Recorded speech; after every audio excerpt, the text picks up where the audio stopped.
Bem-vindos ao canal Química Pelúcio, e nessa aula nós vamos encerrar o nosso assunto raio atômico, certo? Essa propriedade periódica, e nós vamos conversar um pouquinho nessa aula sobre raios iônicos, os raios envolvendo os íons, ok? Bom, gente, na realidade é a mesma ideia, tá bom? É a distância do núcleo até a última camada, só que agora a gente vai analisar o raio de um íon, certo? A distância do núcleo até a última camada que esse íon tem. É a mesma ideia, funciona da mesma forma.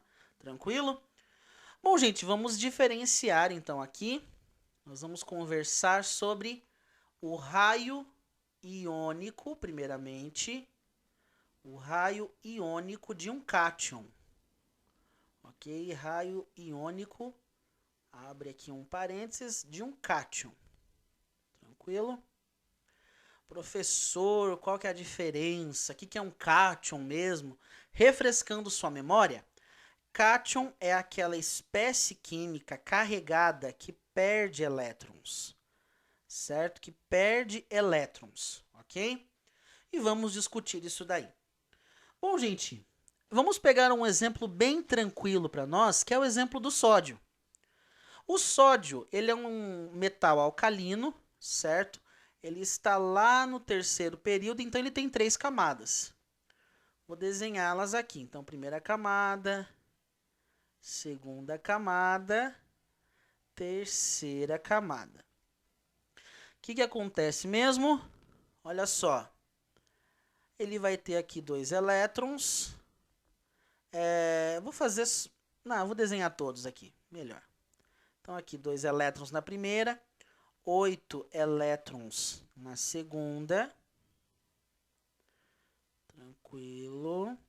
Ele vai ter um elétron só na última camada dele. Então, aqui ele tem 3 camadas. A camada K, certo? A camada L e a camada M. Show de bola? Tranquilo até aqui? Ok, professor. Bom, você sabe que os metais, eles têm um desejo, eles têm uma vontade muito grande, que é a vontade de doar elétrons, certo? Essa é uma vontade, vamos dizer assim, uma tendência química reacional dos metais. A tendência de perder elétrons, de doar esses elétrons. Elétrons de qual lugar, professor? Da última camada, certo? A tendência deles é doar elétrons da sua última camada. Agora a gente pensa comigo aqui. Se esse sódio doa esse elétron, o que acontece com a camada M? Ela some. Ela some. Não é porque não vai ter mais elétron. Ah, professor, mas não vai ficar uma camada M vazia? Não. O elétron perdeu, se o átomo ele perde todos os elétrons em uma determinada camada, ele perdeu aquela camada. Então, nesse caso, ele deixou de ter a camada M e ele passa a ter agora só a camada K e L. Ah, entendi, professor. Então, aqui o sódio, na sua forma neutra, ele tem 3 camadas. Mas quando ele doa esse elétron aqui, ó, ele perde esse elétron, ele, por consequência, ele acaba perdendo a camada, certo? Então, agora ele só tem 2 camadinhas, a camada K e a camada L, ok? Camada A e camada L. Camada K e camada L, na realidade. E aí, professor, o que acontece? O que vai suceder nesse camarada aqui? Oh, meu Deus. Então, aqui, ó. Então, ele vai ter essas 2 camadinhas aqui. Professor, mas tá, o que aconteceu demais nisso daí? Bom, aqui você já consegue perceber, meu povo, minha gente, minha galera. Ó o raio atômico quando o sódio estava neutro. E olha o raio dele depois que ele perdeu. Aonde que está maior, gente? Quando ele estava neutro ou quando agora ele perdeu e virou cátion? Agora aqui ele já é um cátionzinho, agora ele cresceu, né? Já doou seu elétron. Agora aqui ele já não é mais sódio, ele é o íon sódio, né? O sódio que doa um elétron, certo? É o sódio Na+ aqui.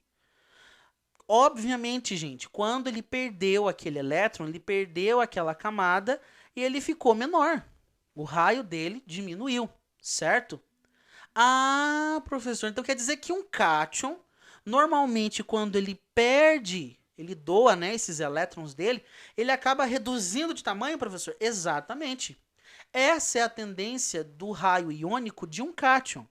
Sempre é diminuir, ok? Sempre é diminuir. Então a tendência desses camaradas aqui, ó, do raio iônico, do raio de um íon é diminuir, ok? Ah, entendi, professor. Então, por causa dele doar aquele elétron, ele perde aquela camada e fica menor. Exatamente. Tranquilo? Aí entra aí uma conversa, uma filosofada aí sobre esse assunto.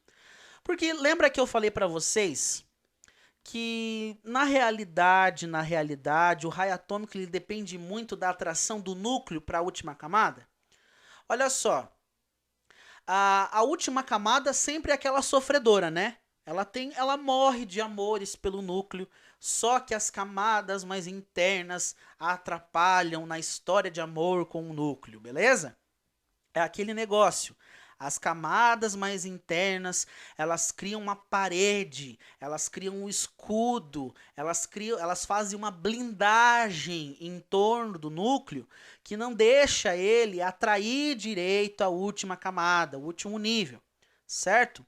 Então aqui, ó, antes quando estava na forma neutra, quem que sofria aqui quem que era atrapalhado aqui na sua atração? Era a camada M. Era a última camada, que no caso era a camada M. Só que aconteceu, a camada M sumiu, porque saiu o elétron. Quem que ficou como última camada? A camada L, certo? Antes a camada L blindava. Agora ela está sofrendo, porque ela se tornou a última camada, certo? E agora, meu querido, ela provou do seu próprio veneno. Porque agora ela está sendo atrapalhada na sua atração com o núcleo. Então a camada K, ela blinda aqui o núcleo e não deixa o núcleo do sódio atrair a camada L direito, certo? Só que aí que acontece, minha gente, aí que acontece o negócio. A pergunta que eu faço para você é a seguinte: mudou a quantidade de prótons? Não mudou, professor, continua a mesma. Saiu o elétron, mas permaneceu os prótons. Exatamente, né? Mas perdeu camada. Agora, aonde você acha que ocorre maior atração? Num átomo, que no caso aqui seria ele na sua forma neutra, aonde tem um monte de camada, 3 camadas, ou num átomo que tem menos camadas, numa estrutura, numa espécie química que tem menos camadas e continua com a mesma quantidade de prótons. É como se fosse assim, com 3 camadas, o próton, né, o núcleo, ele já ficava atraindo a última camada, com uma força de atração, beleza? Só que daí saiu a última camada. Aí ele tem uma camada mais próxima dele, então ele consegue puxar com mais força ainda, certo? Então acaba que a atração que a camada L sente é maior do que a atração que a camada M sentia. Justamente porque a camada M era uma camada mais afastada, já atrapalhava isso na sua atração. A camada L, aqui no cátion, já está mais próxima, já sente uma maior atração. Ah, professor, então o que aconteceu? Com a diminuição das camadas, a atração aumentou. Anota isso daí. Com menos camadas, quando um cátion, né, quando se forma um cátion, ocorre redução do número de camadas. Então, quanto menos camadas, o que acontece? Mais atração. E, meu querido, quando eu estou falando mais atração, estou falando de uma carga nuclear efetiva maior, certo? Então, aqui, ó, mais atração. E aí, gente, vocês sabem, menos camada, mais atração, quanto mais o núcleo puxa a última camada, menor é o raio atômico, certo? Então, essa é a explicação mais completa sobre isso, ok? Então, menor será o raio atômico. Então, gente, guarda aí, escreva aí no seu caderno, estude maravilhoso, vegano, né, professor? Vegano. Que toda vez que ocorre formação de um cátion, ocorre diminuição do raio iônico dele, certo? Porque diminui a quantidade de camadas, aumenta a atração, né, a carga nuclear efetiva e deixa então esse raio menor, ok? O raio fica, a última eletrosfera, a última camada, ela fica mais próxima desse núcleo, ok? Beleza, professor, isso aqui em relação ao cátion e ao ânion. Como é que funciona essa história? Então vamos lá, agora o raio iônico de um ânion. Vamos entender agora isso daqui. De um ânions. Só para te relembrar, ânion é aquela espécie que recebe, né? São uma espécie química que recebe elétrons. Então aqui recebe elétrons. Beleza, professor. Peguem um exemplo aí para a gente conversar nesse debate debatoso. Vamos lá, então. Olha só. Vou pegar o exemplo do flúor. Beleza, professor. O flúor. O flúor, gente, está no segundo período, então ele tem duas camadas. Então tá aí as duas camadas dele. Eita, sumiu a outra. Aí, duas camadas. Vou fazer aqui já até 2 átomos de flúor. Para já agilizar o processo pedagógico, né, professor? Isso. Então, olha só. O flúor, gente, ele está no segundo período e ele tem número atômico igual a 9, então ele tem 9 elétrons. Então, 2 deles estão aqui na primeira camada e o restante, né, os outros 7, estão na última camada dele, ok? Foi 1, 2, 3, 4, 5, 6, 7, beleza. O que acontece, gente? Como ametal, o flúor ele tem a tendência a receber elétrons, certo? Ele tem a tendência a receber elétrons. O que acontece, professor? Como aqui ele tem a tendência a receber elétrons, ele vai acontecer o que com ele aqui? Então, a última camada dele, gente, vai ganhar mais um elétron. Então, aqui eu vou desenhar 1, 2, 3, 4, 5, 6, 7. Certo? 7. Aqui, 2 de novo. E agora eu vou acrescentar mais um elétron, porque ele vai receber. Então, aqui, ó. Esse elétron azulzinho aqui. Ganhou, ficou com 8 elétrons agora na última camada. Certo? Então, aqui eu tenho a sua forma neutra, o átomo de flúor, né? E aqui eu tenho o íon flúor. Certo? O íon flúor. O ânion fluoreto. Ok? Beleza, professor. Tranquilo. Agora eu quero saber, professor, aumentou, diminuiu, o que aconteceu com o raio dele, com o raio iônico dele? Com a distância do núcleo até a última camada desse flúor aí. Bom, vamos analisar. Gente, primeira coisa, aumentou a quantidade de camada? Não aumentou, professor, continua 2. Olha o boi pensando, ó. Então não mudou o número de camadas, certo? Certíssimo, professor. Outra coisa, mudou a quantidade de prótons no núcleo? Não, também. Não mudou. Beleza.